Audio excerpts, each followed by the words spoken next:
नमस्कार, सी24 तास मध्ये आपले स्वागत। एक नजर टाकूयात आजच्या ठळक घडामोडींवर। सांगलीमध्ये पालकमंत्री सुभाष देशमुख आणि कृषी राज्यमंत्री सदाभाऊ खोत यांची आढावा बैठक संपन्न। वडुले गावी जाऊन हरवणे कुटुंबियांची राधाकृष्ण विखे पाटील यांनी घेतली भेट, तपासामध्ये सहकार्य करण्याचं केलं आवाहन। हिवरे पिंपळे गावामध्ये शासकीय कामांची हेळसांड, नागरिकांची गैरसोय।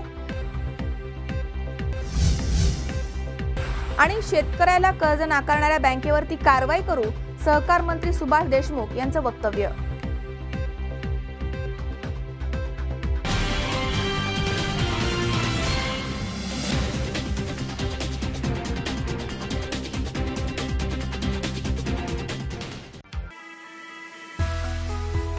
ओम आरोग्य कवच, मोफत रोगनिदान आणि अत्याधुनिक उपचार। Angioplasty, bypass, dialysis, prostate, kidney stone, thyroid, पुरुष ग्रंथी आणि मुतखडा शस्त्रक्रिया यासारख्या आणि इतर 150 आजारांवर उपचार।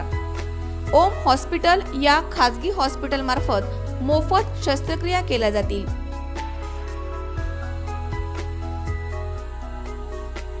अधिक माहितीसाठी संपर्क साधा 96 23 72 13 45 आणि 89 99 09 76 69।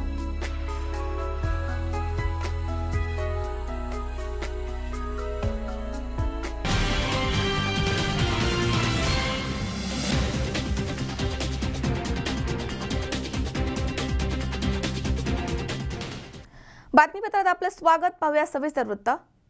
सांगलीमध्ये सहकार मंत्री आणि पालकमंत्री सुभाष देशमुख आणि कृषी राज्यमंत्री सदाभाऊ खोत यांच्या अध्यक्षतेखाली आढावा बैठक संपन्न झाली आहे। यावेळी त्यांनी आढावा बैठक कशी हाताळायची आणि कामे कशी करून घ्यायची हे सध्याच्या पालकमंत्र्यांना दाखवून दिलंय। यावेळी माजी मंत्री जयंत पाटील यांनी अधिकाऱ्यांच्या चुका पकडून त्यांना चांगलंच धारेवर धरलं। सांगलीमध्ये सहकार मंत्री आणि पालकमंत्री सुभाष देशमुख आणि कृषी राज्यमंत्री सदाभाऊ खोत यांच्या अध्यक्षतेखाली आढावा बैठक संपन्न झाली आहे। यावेळी माजी मंत्री यांनी आढावा बैठक कशी हाताळायची आणि कामे कशी करून घ्यायची हे सध्याच्या पालकमंत्र्यांना दाखवून दिलंय। यावेळी पालकमंत्र्यांनी हे मान्य करत आम्ही अजून समजून घेतोय असं उत्तर दिलंय। या प्रसंगी माजी मंत्री जयंत पाटील यांनी आढावा बैठकीमध्ये अधिकारी यांच्या चुका पकडून त्यांना धारेवर धरलं। सर्वांनी यास दुजोरा दिलाय। त्याचबरोबर आमचे पालकमंत्री होते त्यावेळी हे अधिकारी काम करत होते, पण तुम्हाला खोटी माहिती देतात आणि कामही करत नाहीये असा टोलाही जयंत पाटील यांनी लगावलाय। यावरती मंत्र्यांनी तुमच्या पालकमंत्र्यांचे हे अधिकारी ऐकत होते, त्यांना अनुभव होता, आम्ही आता प्रॅक्टिस करतोय असा दुजोरा दिलाय। म्हणजे डीपीडीसी कडून तुमच्याकडे पैसे आले असं त्याचा अर्थ। बरोबर। मग सभागृहाला आम्हाला इथे सांगताना तुम्ही या ठिकाणी इथं 2 कोटी खर्च झाले असे का लिहिलं? खर्च नाही झाले ना, पण ठीक आहे, तेही जाऊ दे। 17% पालकमंत्री महोदय या खाली खर्च झालेला आहे। म्हणजे आपण एवढे आदराने प्रोव्हिजन करतो आणि फक्त 17% खर्च होतात, तेही चालेल। पुढे आणखी त्याच्याच ओळीत पुढे आहे की जुने 14 आणि नवीन 13 असे उद्दिष्ट होतं आणि साध्य काय तर जुन्याचा उल्लेखच नाही, नवीन 14 बांधकामे सुरू। अरे पण जुने जे 14 आहेत त्यातले किती साध्य झाले, पूर्ण किती झाले हे कोणी द्यायचं? पुढे जुने 4, पुढे 17 आणि 18 मध्ये प्रस्तावित काय जुने 4 आणि नवीन 23, म्हणजे जुने 4 हे अपूर्ण आहेत, म्हणजे 10 पूर्ण झाले असं लिहायला पाहिजे ना।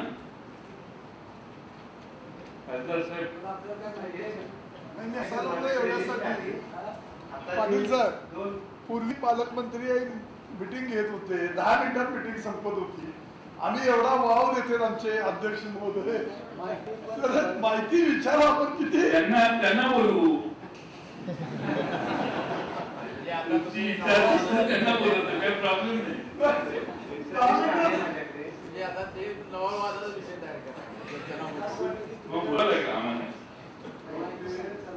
नाही, माझं काय म्हणणं, जे काय पालकमंत्र्यांचा दोष आहे असं आम्ही सांगत नाही, चुका काय ते कळायला पाहिजे ना। समजून घ्या।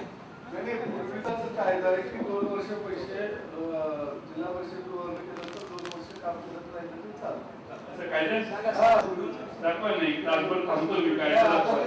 किती वर्ष आहे? आपलाच कायदा ते आणून दाखवा मला की जिल्हा परिषदेने पैसे वर्ग केल्यावर जिल्हा परिषदेने 2 वर्ष काम नाही केलं असं चालतं. मगाशी सांगितलं की पालकमंत्र्यांना लवकर जायचं आहे. आता तुम्ही हा कायदा प्रॅक्टिस आहे. मुद्दा असा आहे की आपण गांभीर्य सगळीचे घालू नका. 17% काम आहे त्याबद्दल 2 शब्द त्यांना सांगा, एवढं माझं म्हणतं. तुम्ही बोलायचं दुसरेच बोलायला लागले, काय मला प्रॉब्लेम आहे? मला गंभीर वाटायला लागले की 17% खर्च म्हणजे खूप कमी आहे. माहिती आहे, पण तुम्ही म्हणायला लागले तुम्ही जो कायदा केलेला होता त्यावेळेस कायदा नाहीये, म्हणायला लागलेत मला त्याला विशेष बाब म्हणून परवानगी घ्यावी लागते. कायदा नाहीये. नसला तर विषय वाचून परवानगी घेतली आहे आणि 17% खर्च खरा आहे की नाही गणेश चव्हाण, C24 तास, सांगली. कोपरगाव शहरामधील खडकी येथील नाला नगरपालिकेने अर्धवट साफ केलाय. त्यामुळे इथं मोठ्या प्रमाणात पाणी साचलंय आणि म्हणून या ठिकाणी साथींचे आजार पसरलेत. या सर्व समस्यांसंदर्भात संतप्त नागरिकांनी नगरपालिकेला निवेदन दिलंय. कोपरगाव शहरातील प्रभाग क्रमांक 1 खडकी या भागातील मध्यवर्ती लोकवस्तीमधनं गेलेला नाला नगरपालिकेनं अर्धवट साफ केल्यामुळं या नाल्यामध्ये मोठ्या प्रमाणात पाणी साचलंय. त्यामुळे परिसरामध्ये डासांचं साम्राज्य पसरलंय. अनेक बालकांना थंडी आणि ताप यासारखे साथींचे आजार. खडकी येथील मध्यवर्ती लोकवस्तीमधनं मोठा नाला गेलाय. दरवर्षी पावसाळ्यामध्ये या नाल्याला पाणी येऊन या नाल्यावरती पुलाला वापरण्यात आलेल्या छोट्या नळांमध्ये कचरा अडकल्यामुळं पाणी अडलं जातं. त्यामुळे हे पाणी लोकवस्तीमध्ये शिरतंय. त्यामुळे हा नाला पूर्णपणे साफ करणं गरजेचं आहे. परंतु नगरपालिकेनं हा नाला अर्धवट साफ केल्यामुळं पाणी पुढे जाण्यास मार्ग नाहीये. त्यामुळे येथील नागरिकांनी सहाय्यक कार्यालयीन पर्यवेक्षक विनोद पाटील आणि नगराध्यक्ष विजय वहाडणे यांना निवेदन देऊन आपल्या समस्या सांगितल्यात. यावेळी नगराध्यक्ष म्हणाले की नाल्याच्या कडेला अनेकांनी अतिक्रमण केलंय. त्यामुळे नाला साफ करण्यास अडथळे येत आहेत. तसेच तेथील काही नागरिकांनी विरोध करून नाला सफाई करण्याचे काम बंद पाडलंय. परंतु तुमच्या समस्यांचं गांभीर्य लक्षात घेऊन त्यावरती मार्ग काढून लवकरात लवकर नाला सफाई करण्यात येईल असं आश्वासन त्यांनी दिलंय. यावेळी मोठ्या संख्येनं खडकी येथील नागरिक उपस्थित होते. तुम्हाला जो काही आधार जेवढं तुम्ही करावं, जेवढा अधिकार दिलेला आहे तेवढं तुम्ही फक्त जेवढं तुम्हाला सांगतं तेवढंच करा. तुम्ही जास्त गरीब लोकांना त्रास पण देऊ नका आणि त्यांचं नुकसान पण करू नका. व कालांतराने त्या घरामध्ये पाणी जाणे हे पण याची दखल घ्यावी, नम्र विनंती. योगी डोके, C24 तास, कोपरगाव. कोरेगाव भीमा येथील नदीपात्रामध्ये 22 जून रोजी सकाळी 11च्या सुमारास एक अनोळखी पुरुष जातीचा मृतदेह आढळून आलाय. त्यामुळे या ठिकाणी बघ्यांची मोठी गर्दी झाली. हा मृतदेह शिक्रापूर पोलिसांनी स्थानिकांच्या मदतीने बाहेर काढलाय. मात्र ओळख अजून पटली नाहीये. गुरुवारी 22 जून रोजी सकाळी 11च्या सुमारास कोरेगाव भीमा येथील नदीपात्रामध्ये अनोळखी पुरुष जातीचा मृतदेह आढळून आलाय. त्यामुळे तो पाहण्यासाठी सकाळपासूनच नदीपात्रामध्ये आणि भीमा नदीच्या पुलावरती बघ्यांची मोठी गर्दी झाली. येथील स्थानिक युवक सचिन यनभर यांनी सांगितलंय की सकाळच्या वेळी नेहमीप्रमाणे कोरेगाव भीमाच्या दशक्रिया विधी घाटाच्या परिसरामध्ये मी गेलो होतो. त्यावेळी त्यांना सर्वप्रथम या ठिकाणी पुरुष जातीचा मृतदेह नदीच्या पात्रामध्ये मध्यभागी तरंगताना दिसलाय. त्यावेळी त्यांनी गावच्या पोलीस पाटील मालन रामदास गव्हाणे यांच्याशी संपर्क साधून घटनेची माहिती दिली आहे. मालन गव्हाणे यांनी सदर ठिकाणी भेट देऊन कोरेगाव भीमामध्ये भीमा नदीच्या पात्रामध्ये एक अनोळखी पुरुष जातीचा मृतदेह असल्याची माहिती शिक्रापूर पोलिसांना दिली. दुपारच्या वेळी शिक्रापूर पोलीस स्टेशनचे पोलीस उमेश जगताप आणि पुणाजी जाधव यांनी नदीपात्रातील मृतदेह स्थानिक युवकांच्या मदतीनं बाहेर काढलाय. सदरचा पुरुषाचा मृतदेह बराच वेळ नदीमध्ये पडून होता. त्यामुळे तो कुजलेल्या अवस्थेमध्ये आहे. या इसमाचं वय 35 ते 40 वयोगटामधलं आहे. त्याच्या अंगावरती निळ्या रंगाचा शर्ट आणि काळ्या रंगाची पॅन्ट आहे. जर आपल्या परिसरामध्ये कोणी हरवलं असेल तर त्यांनी शिक्रापूर पोलिसांशी संपर्क साधण्याचं आवाहन शिक्रापूर पोलिसांच्या वतीनं करण्यात आलंय. यावेळी विनायक साबळे, सुमित कुदळे, किशोर गव्हाणे, महेश सुतार, शुभम गव्हाणे, युसुफ शेख आदींनी पोलिसांना सदरचा मृतदेह काढण्यासाठी मदत केली आहे. शिवसेनेचे पुणे जिल्हा उपाध्यक्ष अनिल काशीर यांच्या रुग्णवाहिकेमधनं सदरचा मृतदेह उत्तरीय तपासणीसाठी शिक्रापूर पोलीस स्टेशनच्या हद्दीमध्ये येणाऱ्या शवगृहामध्ये पाठवण्यात आला. या घटनेचा पुढील तपास शिक्रापूर पोलीस स्टेशनचे पोलीस निरीक्षक रमेश गलांडे यांच्या मार्गदर्शनाखाली पोलीस उपनिरीक्षक GL वारुळे हे करतायत. गजानन गव्हाणे, C24 तास, कोरेगाव भीमा. पवित्र रमजान महिन्यातील अखेरच्या पर्वामधील उपवासाच्या निमित्त साधून नूरे मुस्तफा यंग सर्कलच्या युवा मुस्लिम तरुणांनी पुढाकार घेऊन घोडेगावमधील सुन्नी मम्मी मस्जिदमध्ये दरवर्षीप्रमाणे रोजा इफ्तार पार्टीचं आयोजन केलं होतं. यावेळी गावामधील सर्व मुस्लिम बांधव उपस्थित होते. मुस्लिम बांधवांच्या पवित्र रमजान महिन्यातील अखेरच्या पर्वामधील उपवासाचं निमित्त साधून नूरे मुस्तफा यंग सर्कलच्या युवा मुस्लिम तरुणांनी पुढाकार घेऊन घोडेगाव येथील सुन्नी मम्मी मस्जिदमध्ये दरवर्षीप्रमाणे याही वर्षी रोजा इफ्तार पार्टीचं आयोजन मोठ्या उत्साहात केलं आहे. याप्रसंगी घोडेगाव सुन्नी मुस्लिम जमातचे अध्यक्ष अकबर पठाण, जुन्नर नगर परिषदेचे नगरसेवक जमीरभाई कागदी, C24 तासचे प्रतिनिधी पत्रकार मोहसिन काठेवाडी, आसिफभाई तांबोली, राजूभाई मोमीन, कलीम शेख, नूरे मुस्तफा यंग सर्कलचे इम्रान पठाण, आकिब शेख, मोहसिन फकीर, तन्वीर मुंडे, अलीम शेख इत्यादी मान्यवर उपस्थित होते. नूरे मुस्तफा यंग सर्कल कमिटी आणि सुन्नी मुस्लिम जमातचे सर्वेसर्वा अकबर शेख पठाण यांच्या वतीनं घोडेगाव येथील सुन्नी मोमी मस्जिदमध्ये इफ्तार पार्टीचं आयोजन झालंय. गावातील सर्व मुस्लिम बांधव या प्रसंगी उपस्थित होते. घोडेगाव येथील सुन्नी मोमी मस्जिदमध्ये आपल्या सर्व सहकाऱ्यांबरोबर 26वी सावा रोजा जुन्नर नगर परिषदेचे नगरसेवक जमीरभाई कागदी आणि अकबर शेठ पठाण यांनी सोडलाय. तसेच यावेळी सर्व मुस्लिम बांधवांनी विविध पदार्थांचा आस्वाद घेतलाय. रमजानमध्ये रोजे ठेवून स्वतःमधील इच्छाशक्ती तपासली जाते. अल्लाहचा पवित्र संदेश जनमानसामध्ये पोहोचवण्यावरती भर दिला जातो. दान धर्म ही या पवित्र महिन्यामध्ये मोठ्या प्रमाणात केलं जातं. रोजा उपवास उघडल्यानंतर सर्व मुस्लिम बांधवांनी नमाज पठण केलंय. नमाज पठणानंतर सगळ्यांसाठी भोजनाची व्यवस्था करण्यात आली होती. बिस्मिल्ला बिल्डिंग येथे सर्व मुस्लिम बांधवांनी भोजनाचा आस्वाद घेतलाय. मोहसिन काठेवाडी, C24 तास, घोडेगाव. विठू माऊलीच्या जयघोषामध्ये आलेल्या संत तुकाराम महाराज पालखीचं उरुळी कांचन येथे जंगी स्वागत करण्यात आलं. दुपारी विसाव्यासाठी या ठिकाणी पालखी थांबली होती. कस्तुरी प्रतिष्ठानच्या वतीनं वारकऱ्यांना या ठिकाणी जेवण देण्यात आलंय. त्यानंतर पालखी यवतकडे मार्गस्थ झाली आहे.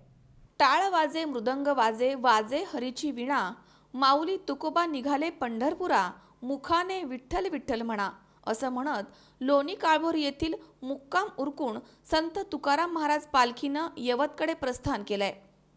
त्याआधी ग्रामस्थांनी विठ्ठल मंदिरामध्ये संत तुकाराम महाराजांच्या पादुकांची आरती केली आहे. राजेंद्र पंपाजवळ राजे शिवछत्रपती शिवराय प्रतिष्ठान यांनी वारकऱ्यांना बारस सोडण्यासाठी जेवणाची व्यवस्था केली आहे. अनेक मंडळांनी चहा आणि दुधाचे या ठिकाणी वाटप केलं. सकाळी 9 वाजता पालखीचे थेऊर फाटा येथे आगमन झालं. कुंजीरवाडीचे माजी सरपंच सचिन तुपे यांनी यावेळी पालखीचं स्वागत केलंय. सारेतापवाडी फाट्यावरती भाजपचे जिल्हा युवा अध्यक्ष सुदर्शन चौधरी यांनी पालखीचं स्वागत केलं. उरुळी कांचन येथे पालखी दुपारच्या विसाव्यासाठी आली त्यावेळी पालखीचं जंगी स्वागत करण्यात आलंय. कस्तुरी प्रतिष्ठानच्या वतीनं वारकऱ्यांना सकाळपासूनच जेवण देण्यात आलंय.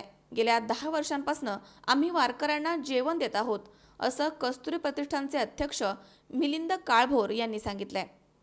दुपारच्या विसाव्यानंतर पालखी यवतकडे मार्गस्थ झाली आहे.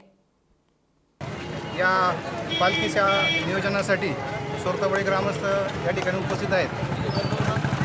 दरवर्षीप्रमाणे सोरताबळी ग्रामस्थांच्या वतीनं या गावच्या संपूर्ण परिसरामध्ये स्वच्छतेला प्रथम महत्त्व देऊन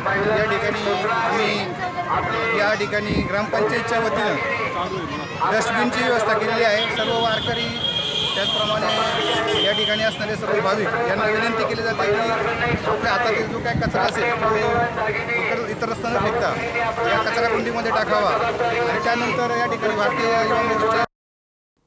तुकाराम गोडसे, C24 तास, हडपसर पुणे. या ठिकाणी वेळ झाली छोट्याशा विश्रांतीची. अवघ्या काही क्षणात परत येतोय. तुम्ही पाहत राहा सी 24 तास. सगळा वर्तमानात बिनधास्त.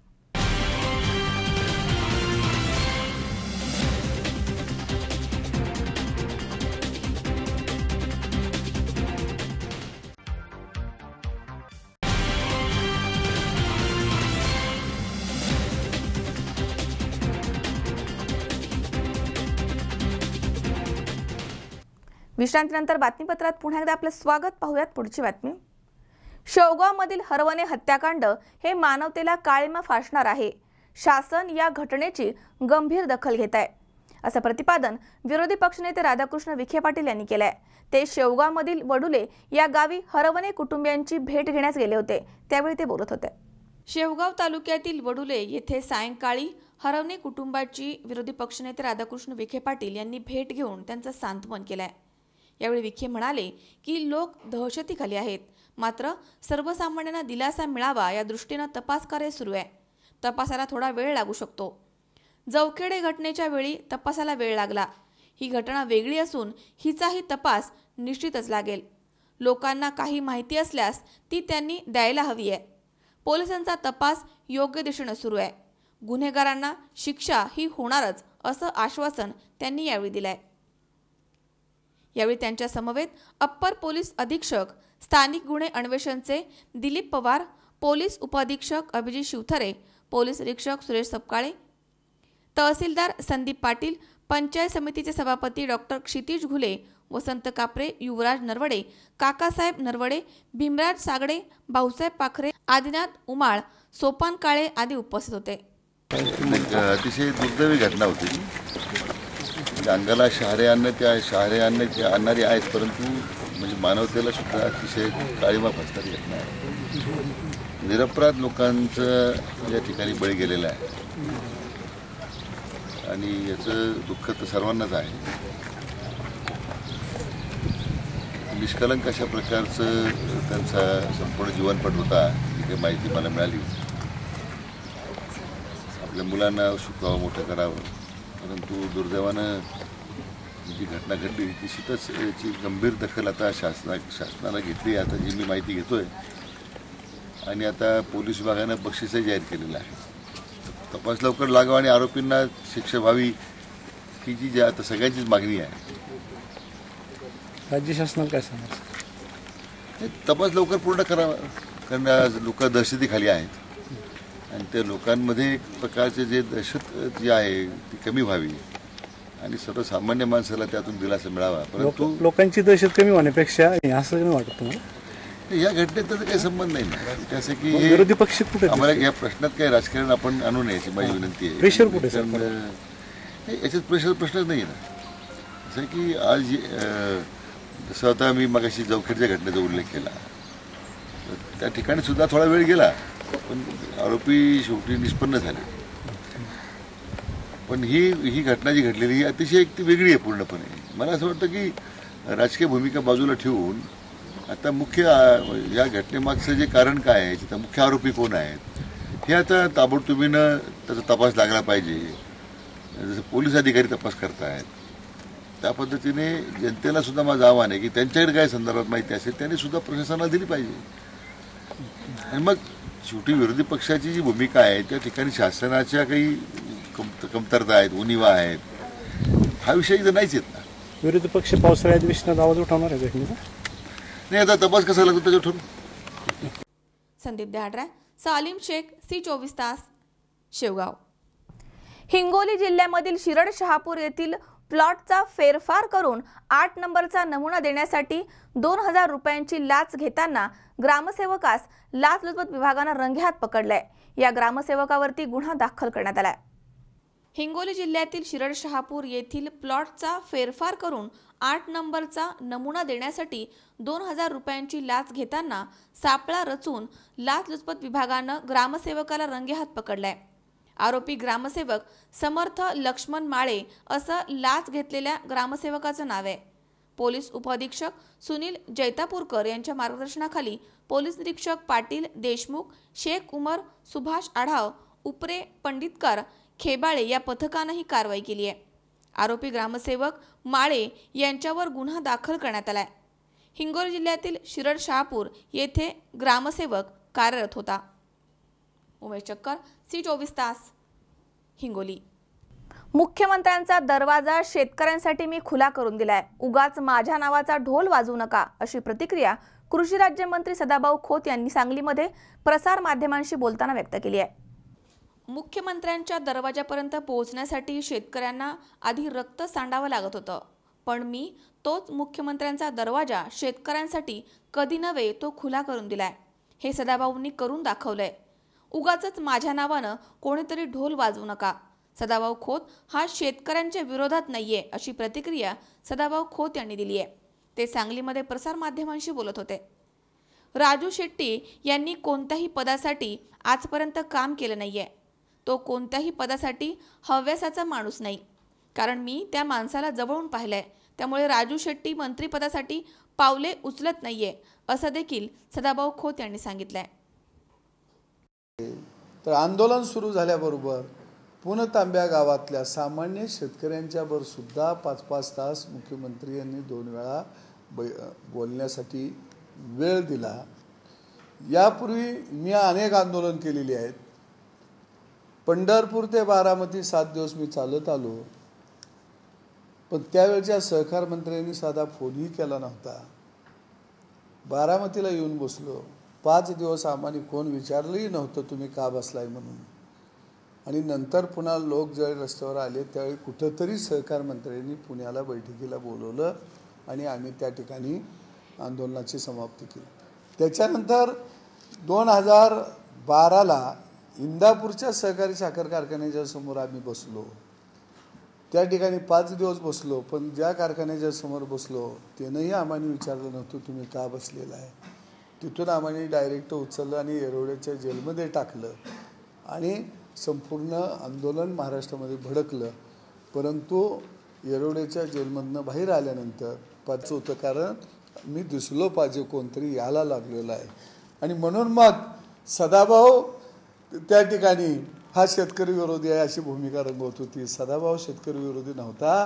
तर जे दार 25 वर्षामध्ये कधीसुद्धा मुख्यमंत्र्याचं उघडलं नव्हतं, ते दार पहिल्या दिवशी सदाभाऊनं उघडं ठेवलेलं होतं आणि सांगितलेलं होतं की दरवाजा उघडा झालाय, तुम्ही या. तुम्हाला 25 वर्ष लागलेली होती ते दार उघडायला काय.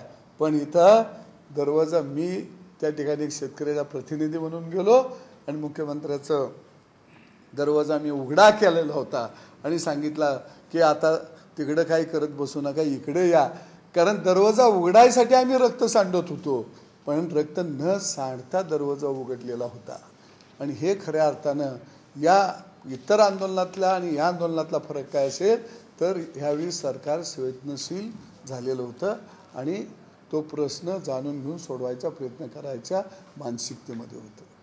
तो गैरफायदा अनेक बँकेने घेतला, अनेक काही शेतकऱ्यांनी घेतला.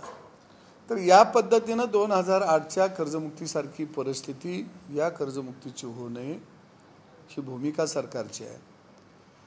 आणि राज्यातले जेवढे थकबाकीदार शेतकरी आहेत त्या सगळ्या थकबाकीदार शेतकऱ्यांना या कर्जमुक्तीचा लाभ कसा मिळेल हा दृष्टिकोन डोळ्यासमोर आपण ठेवलेला आहे.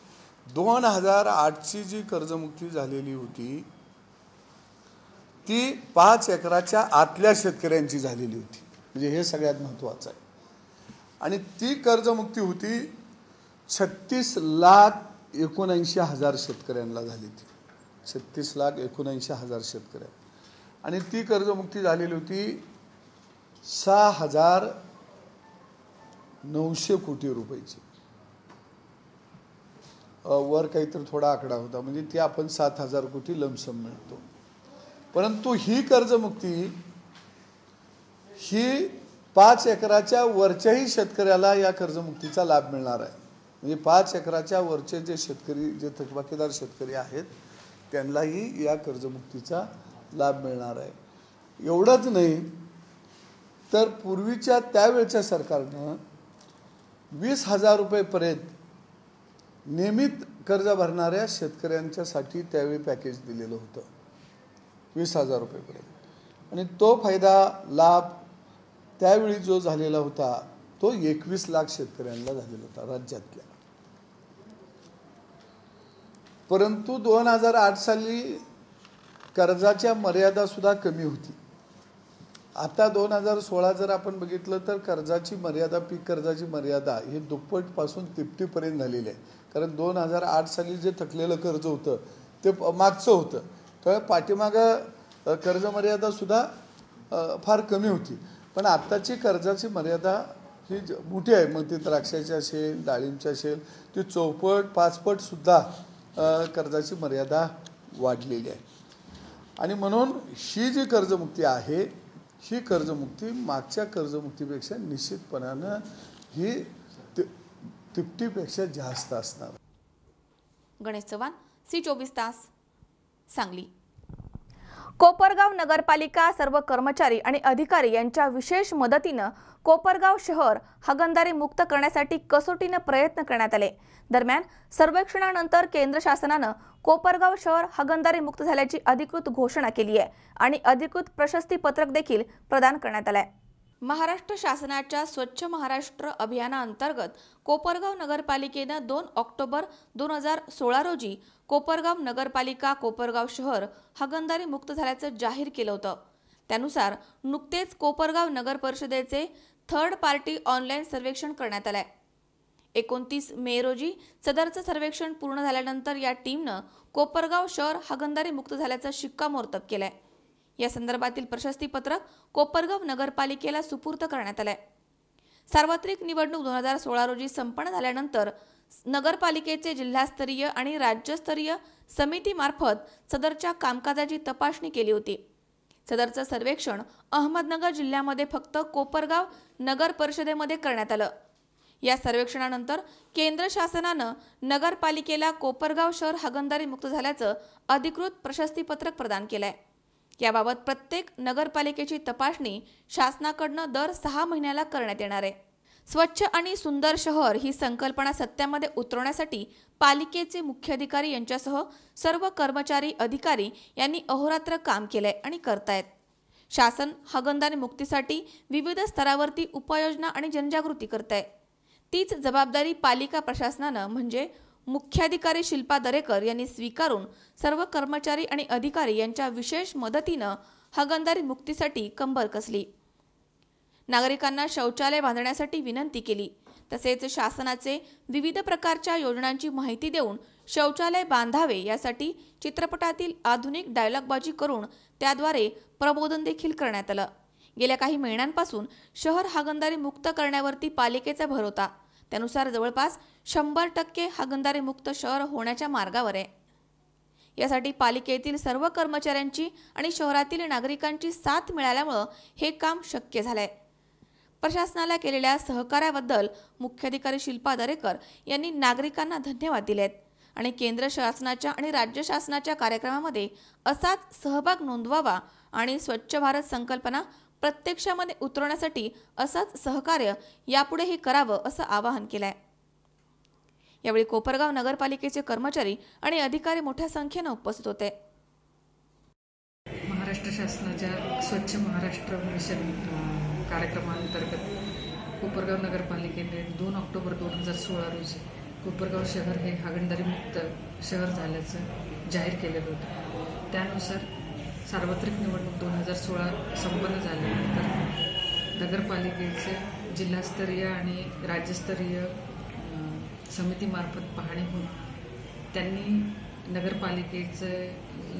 नगरपालिकेने जो स्वतःला ODF डिक्लेअर केलं होतं त्याला त्याची तपासणी करून त्याच्यावर ते मान्य केलं आणि त्यानंतर केंद्र शासनाच्या क्वालिटी कंट्रोल ऑफ इंडिया या संस्थेमार्फत त्याचं थर्ड पार्टी इन्स्पेक्शन झालं आणि नुकतेच 29 मेला हे इन्स्पेक्शन पूर्ण झालं.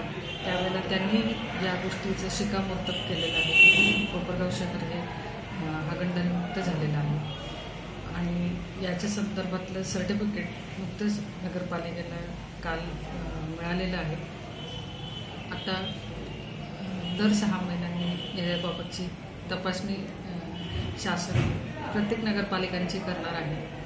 तर कोपरगाव शहरातल्या नागरिकांनी आतापर्यंत प्रशासनाला खूप सहकार्य केलेलं आहे स्वच्छता आणि हागणदारीमुक्त कोपरगाव करण्यासाठी.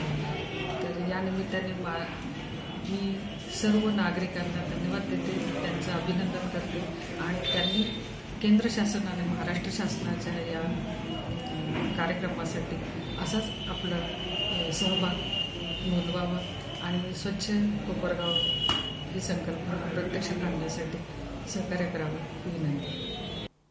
योगेश डोके, C24 तास, कोपरगाव. या ठिकाणी पुन्हा एकदा वेळ झाली छोट्याशा विश्रांतीची. अवघ्या काही क्षणात परत येतोय. तुम्ही पाहत राहा C24 तास, सगळा वर्तमानात बिनधास्त.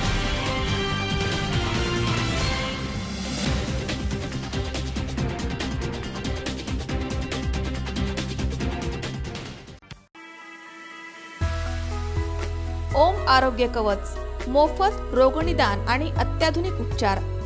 Angioplasty, bypass, dialysis, prostate, kidney stone, thyroid, पुरुष ग्रंथी आणि मुतखडा शस्त्रक्रिया यासारख्या आणि इतर 150 आजारांवर उपचार. ओम हॉस्पिटल या खाजगी हॉस्पिटल मार्फत मोफत शस्त्रक्रिया केल्या जातील.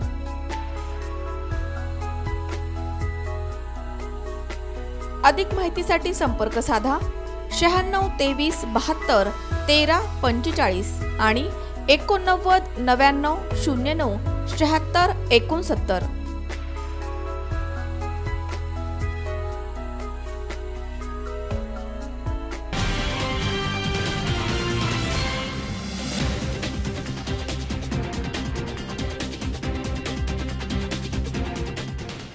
विश्रांतीनंतर बातमीपत्रात पुन्हा एकदा आपलं स्वागत. पाहूयात पुढची बातमी. शिरूर तालुक्यातील हिवरे कुंभार पिंपळे खालसा या गावामध्ये तलाठी कार्यालयामध्ये गेल्या 15 दिवसांपासून उपस्थितच नाहीयेत.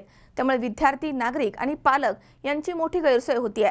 त्यामुळे नागरिकांना तहसील कार्यालयासमोर आंदोलन करण्याची वेळ आली आहे. हिवरे पिंपळे गावातील तलाठी अथवा कोतवाल गेली 15 दिवस झाले कार्यालयामध्ये येत नाहीयेत. सध्या शाळा कॉलेज प्रवेशासाठी विद्यार्थ्यांना रहिवाशी उत्पन्नाचा दाखला, नॅशनॅलिटी आणि नॉन क्रिमिलियर तत्सम कागदपत्रे आवश्यक आहेत. विद्यार्थी आणि नागरिक पालक हैराण झालेत. शिरूर तहसील कार्यालयाशी संपर्क साधला असता उडवडीची उत्तरे मिळत आहेत. एका तलाठी कर्मचाऱ्यास 5 गावे असल्यामुळे तो तलाठी कर्मचारी 15 दिवस झालं कार्यालयामध्ये उपस्थित नाहीये. त्यामुळे नागरिकांची मोठी गैरसोय होतीये आणि त्यांच्यावरती तहसील कार्यालयासमोर आंदोलन करण्याची वेळ आली आहे. शिरूर तालुक्यातील हिवरे पिंपळे अंतर्गत तलाठी कार्यालय गेली 15 दिवस हे तलाठी कार्यालय बंद आहे. या ठिकाणी तलाठी जो कार्यरत आहे त्या तलाठ्या महोदयांना या ठिकाणी 5 गावं दिलेली आहेत. 5 गावं दिल्यामुळे या ठिकाणी ते तलाठी हजर राहू शकत नाहीत. त्याचप्रमाणे ह्या कार्यालयातला कोतवालसुद्धा गेली 15 दिवस इथं हजर नाही. त्यामुळं सध्याच्या वातावरणात पाहिलं तर या ठिकाणी आपण इतर पालक वगैरे नागरिक आणि विद्यार्थी या ठिकाणी मोठ्या प्रमाणावर कागदपत्र काढण्यासाठी येत आहेत.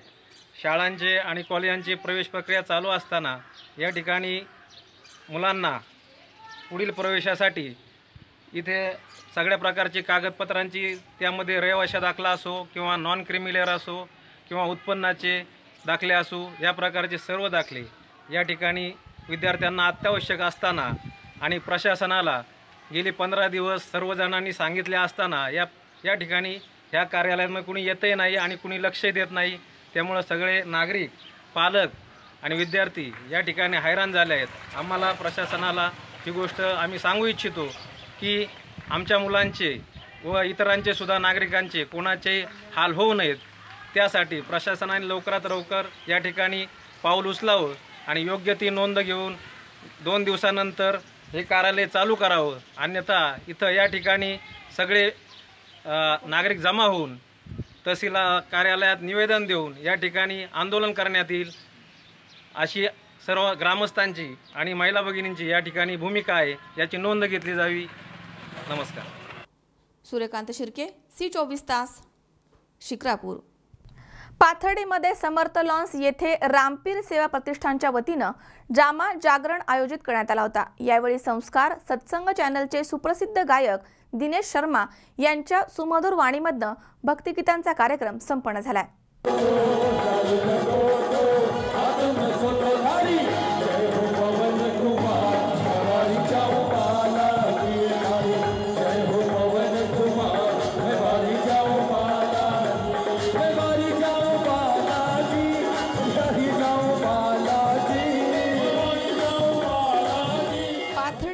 विशाल जम्मा जागरण सोहळा नुकताच संपन्न झालाय। शहरातील समर्थ लॉन्स येथे रामपीर सेवा प्रतिष्ठानच्या वतीनं जम्मा जागरण आयोजित करण्यात आला होता। संस्कार सत्संग चॅनलचे सुप्रसिद्ध गायक दिनेश शर्मा यांच्या सुमधुर वाणीमधनं भक्तिगीतानं कार्यक्रमस्थळी भक्तिमय वातावरण निर्माण होऊन सर्व भाविक नागरिकांनी या जम्मा जागरण कार्यक्रमाचा आनंद घेतलाय। परमपूज्य बाबजी किरणकुमार शर्मा यांची प्रमुख उपस्थिती या सोहळ्याला होती। प्रारंभी मान्यवरांच्या हस्ते रामदेवजी बाबा यांची महापूजा करण्यात आली आहे। दिनेश शर्मा यांच्या सुमधुर वाणीमधनं यावेळी भक्तिगीतं संपन्न झाली आहेत। नृत्य करत नागरिकांनी याचा आनंद घेतलाय। यावेळी रामदेवजी बाबा यांची महाआरती संपन्न झाली आहे। यावेळी अनेक धार्मिक कार्यक्रम जम्मा जागरणमध्ये आयोजित करण्यात आले होते। रामपीर प्रतिष्ठानच्या अध्यक्षा ज्योती शर्मा, कमलेश गुगळे, आशिष शर्मा, ओम शर्मा, सुशील पटवा, सचिन नागापुरे, संदीप बाहेती, अनिल खाटेड, सचिन भंडारी, नितीन गर्जे, श्रीकांत जाजू, राजू शेठ चोरडिया, धरमचंद गुगळे, जगदीश बाहेती आदींसह अनेकांनी कार्यक्रम यशस्वी होण्यासाठी विशेष परिश्रम घेतलेत। मुकुंद लोहिया, C24 तास, पाथर्डी। लोणीकंद हद्दीमध्ये कॉलेजच्या वतीनं स्वखर्चामधनं तयार करण्यात येणाऱ्या रस्त्याचं भूमिपूजन शिरूर हवेलीचे माजी आमदार अशोक पवार यांच्या हस्ते संपन्न झालंय। या उपक्रमाचं आमदारांनी कौतुक केलंय, तर शासन निधीची वाट न पाहता स्वखर्चानं आपापले रस्ते तयार करावे असे आवाहन आमदारांनी केलंय। रामचंद्र एज्युकेशन सोसायटीच्या माध्यमामधनं राघेश्वरी नगर ते मगर वस्तीपर्यंत शासनाच्या निधीची वाट न पाहता स्वखर्चामधनं तयार करण्यात येणारा रस्ता दुरुस्तीचा उपक्रम कौतुकास्पद आहे। इतर ठिकाणच्या संस्थांनी शासनाच्या निधीची वाट न पाहता आपापले रस्ते स्वखर्चानं तयार करावे असे आवाहन शिरूर हवेलीचे माजी आमदार अशोक पवार यांनी केले आहे। लोणीकंद हद्दीमधील कॉलेजच्या वतीनं स्वखर्चामधनं तयार करण्यात येत असलेल्या रस्त्याच्या भूमिपूजन प्रसंगी आमदार बोलत होते। यावेळी रामचंद्र एज्युकेशन सोसायटीचे व्यवस्थापकीय संचालक मारुती भूमकर, माजी जिल्हा परिषद सदस्य शंकर भूमकर, दत्तात्रेय भूमकर, लोणीकंदचे सरपंच सागर गायकवाड, श्रीमंत झुरुंगे, विद्यालयाचे प्राचार्य अविनाश देसाई, अनिल मगर, प्रसाद कोलते, विजय वाळुंज, राष्ट्रवादीचे नेते प्रदीप कंद, रवींद्र कंद, शिरूर बाजार समितीचे सभापती शशिकांत दसगुडे, उपसभापती विश्वास ढमढेरे, उत्तम भोंडवे, सोमनाथ कंद आदी मान्यवर उपस्थित होते। मारुती भूमकर यांनी सांगितले की मागील अनेक वर्षांपासून सदरचा रस्ता खराब आहे। येथून जाणाऱ्या शेतकरी, दुग्ध व्यावसायिक, विद्यार्थी, कामगार वर्गाला याचा मोठा त्रास सहन करावा लागत होता। यासाठी अनेकदा या भागातील लोकप्रतिनिधींची भेट घेऊन रस्त्याची दुरुस्ती करण्यासाठी मागणी करण्यात आली होती, परंतु निधीच उपलब्ध नसल्याचं सांगून रस्ता दुरुस्त होत नव्हता। या परिसरामध्ये 5 शाळा, अनाथालय आहेत, परंतु रस्ता खराब असल्यानं त्याचा नाहक त्रास सर्वांना सहन करावा लागत होता। परंतु यावर उपाय म्हणून आम्हीच सुमारे 3 किलोमीटरचा रस्ता स्वखर्चामधनं तयार करणार आहोत। त्यामुळे तरी झोपलेल्या लोकप्रतिनिधींचे डोळे उघडतील अशी ज्वलंत प्रतिक्रिया मारुती भूमकर यांनी यावेळी व्यक्त केली आहे। पुरी रस्ता हा अत्यंत खराब झालेला होता। तो रस्ता एक सामाजिक दायित्व म्हणून रामचंद्र एज्युकेशन सोसायटी भूमकर परिवार यांनी हातात घेतला आणि सुमारे 3 किलोमीटरचा रस्ता डांबरीकरणानं स्वतःच्या खर्चातनं करून देण्याचं यांनी ठरवलेलं आहे। मी मनापासून तमाम या तालुक्याच्या लोकांच्या वतीनं त्यांचं खूप आभार मानतो। अशी लोक पुढे आली पाहिजे। असे सामाजिक उपक्रमाद्वारे शासन सगळीकडे पुरू शकत नाही, त्यामुळे अशा लोकांची गरज आहे। मी त्यांचं खूप अभिनंदन करतो। धन्यवाद। रामचंद्र एज्युकेशन सोसायटीतर्फे बोकुरी रोडचे काम रस्ता दुरुस्ती सुमारे 3 किलोमीटर संस्थेच्या माध्यमातून करण्यात येत आहे। आत्तापर्यंत या रस्त्यासाठी 3 वेळा मोर्चे निघाले, त्याचबरोबर बऱ्याच ठिकाणी खड्डे पडले। येथील सामाजिक संस्था बऱ्याचशा रोडवरती आहेत, त्याचबरोबर या रोडवर 5 शैक्षणिक संस्था आहे। असे असताना राजकीय नेत्यांनी ह्या रस्त्याकडे पूर्णपणे दुर्लक्ष केले होते। गेले 3 वर्ष रस्ता टोटल पायीसुद्धा जाण्याच्या परिस्थिती नाही। त्यामुळे ही परिस्थिती पाहून रामचंद्र एज्युकेशन सोसायटीने ह्या रस्ता दुरुस्ती करण्याचा निर्णय घेतलेला आहे। त्याचबरोबर संस्थेने आतापर्यंत बरेच सामाजिक उपक्रम घेतलेले आहे। NCC कॅम्पद्वारे बकुरी इथे झाडे लावण्याचा कार्यक्रम असो किंवा रस्ता दुरुस्तीचा काम असे बरेच उपक्रम संस्थेने आतापर्यंत केलेले आहेत। गजानन गव्हाणे, C24 तास, कोरेगाव भीमा। माऊलीच्या नामाचा महिमा अगाध आहे. लाखो भाविक विठुरायांच्या दर्शनाच्या ओढीनं पंढरपूरकडे मार्गस्थ होत आहेत. आता श्री गजानन महाराज पालखी सोहळ्यामध्ये हिंगोली जिल्ह्यातील कराळे दिग्रसच्या शिवारामधनं एका कळपामधनं चक्क एक हरिण देखील सामील झालाय. माऊलीच्या दर्शनासाठी हे हरिण पालखी सोबतच निघालाय. संपूर्ण महाराष्ट्राचं कुलदैवत असलेल्या विठुरायाच्या दर्शनासाठी टाळ मृदुंगाच्या गजरामध्ये पांडुरंगाचं नाव घेत जात असताना श्री गजानन महाराज पालखी सोहळ्यामध्ये हिंगोली जिल्ह्यामधील कराळे दिग्रस या शिवारामधनं एका कळपातील हरिण सामील झालंय आणि ते आता पालखी सोबतच चालतंय. जिथं पालखी मुक्काम राहतो ते त्या ठिकाणी मुक्काम करतं आणि सकाळी पालखी सोबतच चालतंय. पालखी पंढरपूरला पोहोचल्यानंतर त्याला वनविभागाची परमिशन काढून श्री गजानन महाराज संस्थानमध्ये आणण्यात येणार आहे अशी माहिती मिळतेय. या पंढरपूरच्या सोहळ्यामध्ये हिंगोलीच्या हरणाचा विषय चर्चेचा ठरणार आहे. या संदर्भातील हा व्हिडिओ सर्वत्र व्हायरल होतोय. पंढरपूरच्या विठुरायाच्या दर्शनासाठी जशी वारकऱ्यांमध्ये उत्सुकता आहे तशीच या हरणाच्या मनातही दिसतीये असं चित्र या ठिकाणी दिसून येत आहे. उमेश चक्कर, C24 तास, हिंगोली. या ठिकाणी पुन्हा एकदा वेळ झाली छोट्याशा विश्रांतीची. अवघ्या काही क्षणात परत येतोय. तुम्ही पाहत राहा C24 तास, सगळा वर्तमानात बिनधास्त.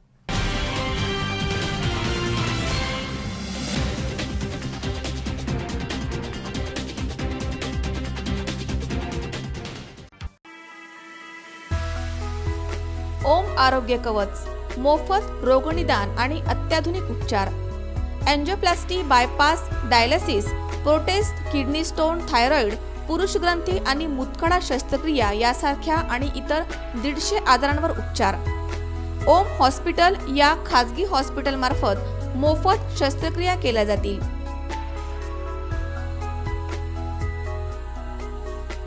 अधिक माहितीसाठी संपर्क साधा 96 23 72 13 45 आणि 89 99 09 76 69.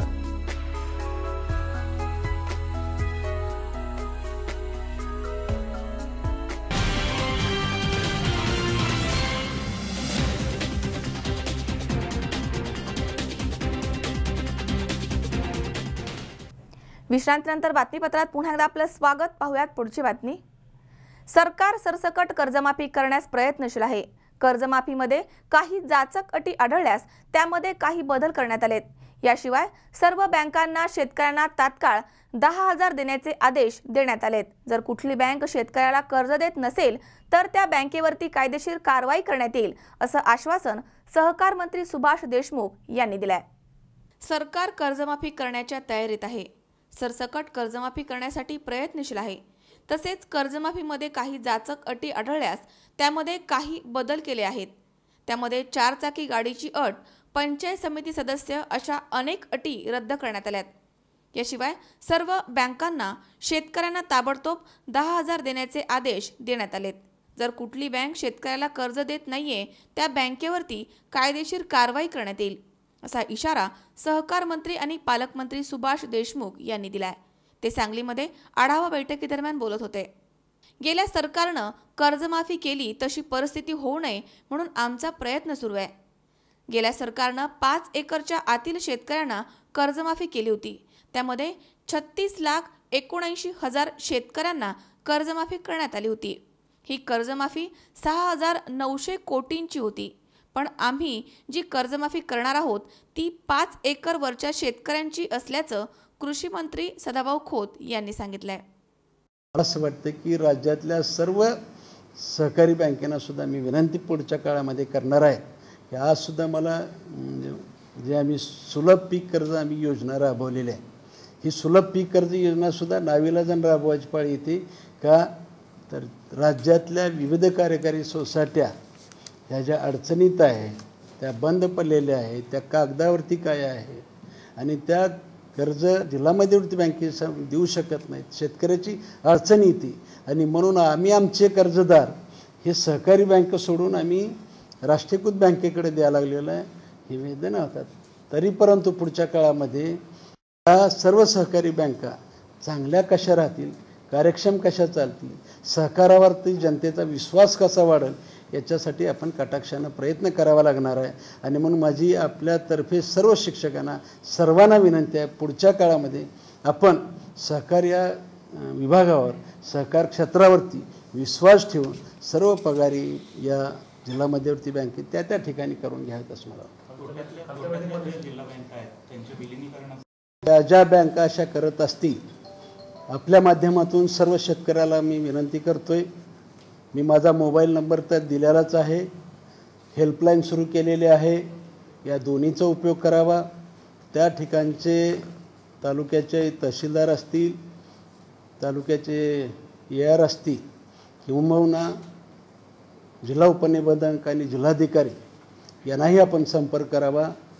आणि या उपर जर कुठली बँक जर शेतकऱ्यांना कर्ज देत नसेल तर त्या बँकेला कठोर कारवाई सामोरं जावं लागणार आहे. मला असं वाटतं की हा अनेक दिवसाचा प्रश्न आहे. माननीय वित्तमंत्री गणेश चव्हाण, C24 तास, सांगली. पुण्यामध्ये gynaecological सोसायटीनं federation of obstetric and gynaecological सोसायटीच्या मार्गदर्शनाखाली फॉक्सी CNN परिषदेचं आयोजन करण्यात आलंय. हॉटेल JW मॅरियट येथे 23, 24, 25 जून या दरम्यान ही परिषद संपन्न होणार आहे. पुणे ऑब्स्टेट्रिक अँड गायनॉकॉलॉजी सोसायटीनं federation of obstetric and gynaecologic सोसायटीच्या मार्गदर्शनाखाली फॉक्सी CNN परिषदेचं पुण्यामध्ये आयोजन करण्यात आलं आहे.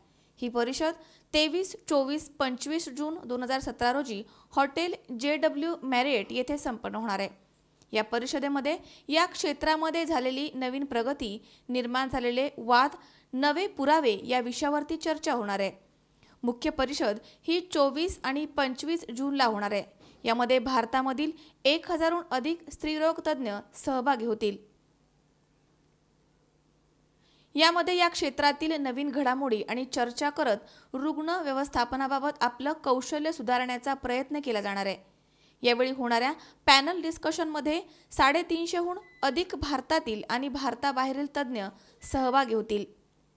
या परिषदेच्या उद्घाटन समारंभाला international federation of obstetric and गायनॉकॉलॉजीचे अध्यक्ष डॉक्टर CN पुरंदरे हे उपस्थित राहतील. फॉक्सी म्हणजे federation of obstetrics and gynaecology of India. 34,000 gynaecologist together हे फेडरेशन बनलं जातं. ह्याच्यामध्ये 240 सोसायटीज आहेत आणि पुणे ही वन ऑफ द सोसायटी आहे. सध्या मी व्हाईस प्रेसिडेंट ऑफ फॉक्सी असल्यामुळं ही फॉक्सी CNN कॉन्फरन्स आम्हाला पुन्हा OBGY सोसायटीला देण्यात आली आहे. डॉक्टर निशिकांत श्रोत्री माझ्यासोबत आहेत, ते पुन्हा OBGY सोसायटीचे प्रेसिडेंट आहेत, या कॉन्फरन्सचे co-चेअरपर्सनसुद्धा आहेत. डॉक्टर बराक बिनीवाले हे सध्या नुकतेच ICOGच्या सेक्रेटरी पोस्टसाठी निवडून आलेले आहेत आणि ते ह्या कॉन्फरन्सच्या ऑर्गनायझिंग सेक्रेटरी आहे. ही कॉन्फरन्स वुमन हेल्थबद्दल किंवा एखाद्या स्त्रीच्या हेल्थ केअर एज्युकेशन ह्याच्याबद्दल आहे. ऑब्स्टेट्रिक्स अँड गायनॉकॉलॉजी हा स्त्रीरोग तज्ज्ञ हे जे 1000 स्त्रीरोग तज्ज्ञ सगळीकडून येणार आहेत. Around 350 expert gynaecologist across the country आणि doctor Paul Fogarty from UK हे येत आहेत ह्या कॉन्फरन्समध्ये, जिथे आम्ही कॉन्ट्रावर्सीज काही असतील, काही ॲडव्हान्सेस असतील, काही न्यू एव्हिडन्सेस असतील ह्याच्याबद्दल डिस्कशन्स करणार आहोत वेगवेगळ्या माध्यमातून. हा 3 दिवसाचा प्रोग्राम आहे, फ्रायडे, सॅटर्डे अँड संडे, 23, 24, 25 जून. ते कुठे ठेवलं? हा प्रोग्राम सगळा JW मॅरियॉटमध्येच आहे. फ्रायडेला आमचे 6 वर्कशॉप्स आहेत वेगवेगळ्या सब्जेक्ट्सवर आणि सॅटर्डे आणि संडे ही मेन कॉन्फरन्स आहेत ज्याच्यामध्ये इम्पॉर्टंट की टॉपिक्स जे आहेत आमच्या सब्जेक्टमधले हे डिस्कस होतील.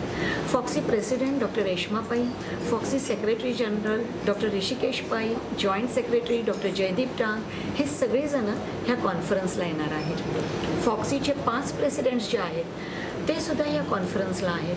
फिगो आपण सध्या खूप फॉर्च्युनेट आहे फॉक्सी की डॉक्टर CN पुरंदरे हे जे आपल्या फॉक्सीचे 5 प्रेसिडेंट आहेत, अ प्राऊड गायनॉकॉलॉजिस्ट फ्रॉम इंडिया, हे सध्या इंटरनॅशनल फेडरेशनचे प्रेसिडेंट आहेत. आम्ही त्याला फिगो म्हणतो, federation of international federation of obstetrics and gynaecology. तर हे सुद्धा ह्या कॉन्फरन्सला येणार आहेत. सो वी आर फॉर्च्युनेट की FIGO president, FOGSI president all will be coming for this conference. नाही, जे फीस वगैरे काही म्हणजे रजिस्ट्रेशन वगैरे प्रत्येक कॉन्फरन्स जर सर्वाईव्ह करायची असेल तर ती थोडीफार रजिस्ट्रेशन फी असते. पण रजिस्ट्रेशन फीमध्ये आम्ही नॉमिनल ठेवतो, जिथं त्यांचं बाकीचं ऑडिओ व्हिज्युअल और खाण्यापिण्याचा खर्च होईल. पण मॅक्झिमम आमचं एज्युकेशनकडे जास्त लक्ष असतं. थँक्यू. अमोल उदमले सह हर्षल कोठावदे, C24 तास, पुणे. धामारी येथे खाजगी प्रवासी वाहतूक करणारा शिवाजी भिकोबा डफळ हा त्याच्या वाहनासह बेपत्ता झालाय. याबाबत शिक्रापूर पोलीस ठाण्यामध्ये तक्रार नोंदवण्यात आली आहे. याबाबत कोणाला काही माहिती असल्यास शिक्रापूर पोलिसांशी संपर्क साधावा असं आवाहन करण्यात आलंय. धामारी येथे एका प्रवासी वाहनामधनं खाजगी प्रवासी वाहतूक करणारा शिवाजी भिकोबा डफळ हा त्याच्या वाहनासह बेपत्ता झालाय. हा व्यक्ती वाहनासह बेपत्ता झाल्याबाबत तक्रार शिक्रापूर पोलीस ठाण्यामध्ये नोंदवण्यात आली आहे. धामारी येथील शिवाजी डफळ हे पाबळ शिक्रापूर रस्त्यानं प्रवासी वाहतूक करतात. डफळ हे त्यांच्या ताब्यातील मॅक्झिमो या वाहनासोबत पाबळ येथे जात असताना 2 अनोळखी व्यक्तींनी त्यांना आळंदीला भाडे घेऊन येतो का असं म्हणून त्यांच्या ताब्यातील वाहनासह आळंदीच्या दिशेनं नेलाय. यानंतर शिवाजी डफळ यांच्याशी कोणाचाही संपर्क होऊ शकला नाहीये. त्यांच्या नातेवाईकांनी सर्वत्र त्यांचा शोध घेतलाय, मात्र ते सापडले नाहीयेत. त्यामुळे शिवाजी यांचा मुलगा गोरक्ष याने वडील बेपत्ता झाल्याची फिर्याद शिक्रापूर पोलीस ठाण्यामध्ये दाखल केली आहे. बेपत्ता झालेल्या शिवाजी डफळ यांचं वर्णन असं आहे. उंची 5 फूट 5 इंच, केस काळे, रंगानं काळे सावळे, अंगानं सडपातळ, अंगामध्ये आकाशी रंगाचा शर्ट आणि राखाडी रंगाची पॅन्ट आहे. याबाबत काहीही माहिती असल्यास शिक्रापूर पोलिसांशी संपर्क साधावा असं आवाहन शिक्रापूर पोलिसांनी केलं आहे. संपर्क क्रमांक 97 63 45 45 14 आणि 021 37 28 63 33. या घटनेचा पुढील तपास पोलीस निरीक्षक रमेश गलांडे यांच्या मार्गदर्शनाखाली पोलीस हवालदार संजय डावरे हे करतायत. सुनील पिंगळे, C24 तास, पाबळ. पुन्हा एकदा पाहूयात काही ठळक घडामोडी. सांगलीमध्ये पालकमंत्री सुभाष देशमुख आणि कृषी राज्यमंत्री सदाभाऊ खोत यांची आढावा बैठक संपन्न. वडुले गावी जाऊन हरवणे कुटुंबियांची राधाकृष्ण विखे पाटील यांनी घेतली भेट. तपासामध्ये सहकार्य करण्याचं केलं आवाहन. हिवरे पिंपळे गावामध्ये शासकीय कामांची हेळसांड, नागरिकांची गैरसोय. आणि शेतकऱ्याला कर्ज नाकारणाऱ्या बँकेवरती कारवाई करू, सहकार मंत्री सुभाष देशमुख यांचं वक्तव्य.